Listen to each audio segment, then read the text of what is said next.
السلام علیکم ورحمۃ اللہ وبرکاتہ۔ اسلام کو آئے تقریباً 1450 سال ہو گئے۔ ہر طریقے کے فتنے آئے اور ختم ہو گئے۔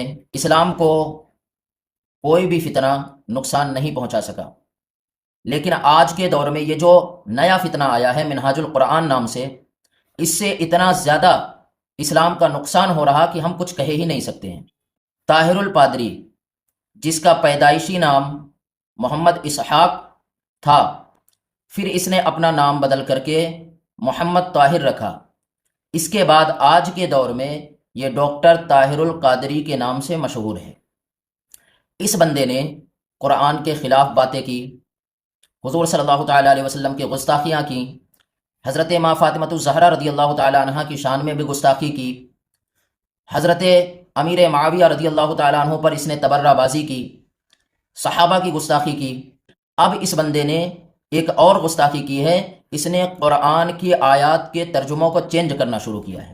آج میں آپ کو اسی ترجمے کی حقیقت بتاؤں گا اور اس کا اصل ترجمہ کیا ہے میں یہ بھی آپ کو بتاؤں گا۔ حرکت زمین اور قرآن مجید۔ طاہر الپادری اپنی کتاب اجزائے ایمان کے حصہ 2 صفحہ نمبر 86 پر سورہ انبیاء کی آیات نمبر 23 سے 34 تک اس کا ترجمہ کرتے ہوئے اس نے زمین کی تیز رفتاری اور اس کی حرکت کو ترجمہ قرآن کا حصہ بنا کر قرآن کریم کے ساتھ ناقابل برداشت زیادتی کی ہے۔ وَجَعَلْنَا فِي الْأَرْضِ رَوَاسِيَ أَن تَمِيدَ بِهِمْ۔ طاہر القادری ترجمہ کرتا ہے، اور ہم نے زمین کی تیز رفتاری کے باعث اس میں پیدا ہونے والی جنبش کو ختم کرنے کے لیے اس میں پہاڑوں کے لنگر ڈال دیے، تاکہ وہ اپنے اوپر بسنے والی مخلوق کو لے کر کانپے بغیر حرکت کرے۔ لا حول ولا قوت الا باللہ۔ کس قدر بری زیادتی ہے جسے موصوف نے قرآن کریم کے ساتھ رواں رکھا ہے۔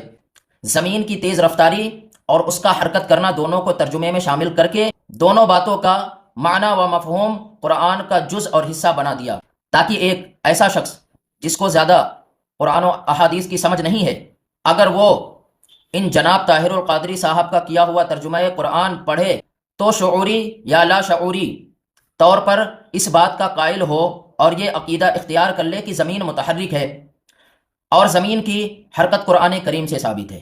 لہٰذا وہ شخص یہ بات بھی سمجھے بغیر نہیں رہے گا کہ جو اہل فکر و دانش اور ارباب علم و نظر زمین کی حرکت کے قائل نہیں بلکہ زمین کو ساکن مانتے ہیں، وہ قرآن کریم کے ہی منکر ہیں، معاذ اللہ ثم معاذ اللہ۔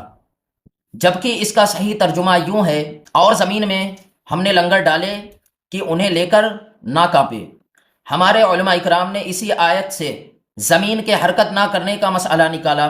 چنانچہ حضرت مفتی احمد یار خان نعیمی علیہ الرحمہ اپنی تفسیر قرآن نور العرفان میں اسی آیت کی تفسیر میں لکھتے ہیں، معلوم ہوا کہ زمین حرکت نہیں کرتی کیونکہ رب تعالیٰ نے پہاڑوں کو لنگر فرمایا، لنگر ڈال دیے پر پہاڑ جنبش نہیں کرتا، ایسے ہی زمین اب جنبش یعنی حرکت نہیں کرتی۔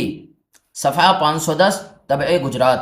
میرے بھائیوں، طاہر الپادری یہ کہتا ہے کہ زمین جنبش کرتی ہے، حرکت کرتی ہے، یعنی جس طریقے سے سائنس کا نظریہ ہے کہ زمین گھومتی ہے، سورج اور چاند کے چکر لگاتی ہے، تو اب یہ مسٹر طاہر الپادری نے اپنے نظریے کو اور سائنسی نظریے کو قرآن میں داخل کرنے کی کوشش کی ہے، جبکہ اس کا ترجمہ بالکل اس سے الٹ ہے۔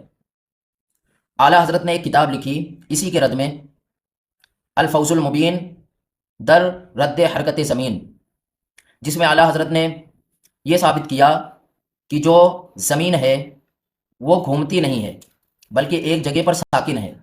تو ہمیں اس طاہر الپادری کے نظریات سے بچنے کی ضرورت ہے، اس سے دور رہنے کی ضرورت ہے۔ یہ پہلا ویڈیو ہے، انشاءاللہ میں اس کے جھوٹ پر مشتمل اور بھی ویڈیوز لاؤں گا، کیونکہ طاہر الپادری نے بہت سارے جھوٹ بولے ہیں، جس پر میرے پاس ایک کتاب موجود ہے، اور اس کتاب سے میں آپ کو اس کے سارے جھوٹ نکال کر کے بتاؤں گا کہ اس نے حضور کی شان میں کیا گستاخیاں کی، حضور کے بارے میں اس نے کیسے کیسے جھوٹ بولے۔ بندے نے یہاں تک کہہ دیا کہ غار حرا میں جب میں گیا تھا تو فرشتے کا نزول ہوا تھا مجھ پر، معاذ اللہ رب العالمین۔ ویڈیو کو شیئر کریں اور چینل کو سبسکرائب کریں۔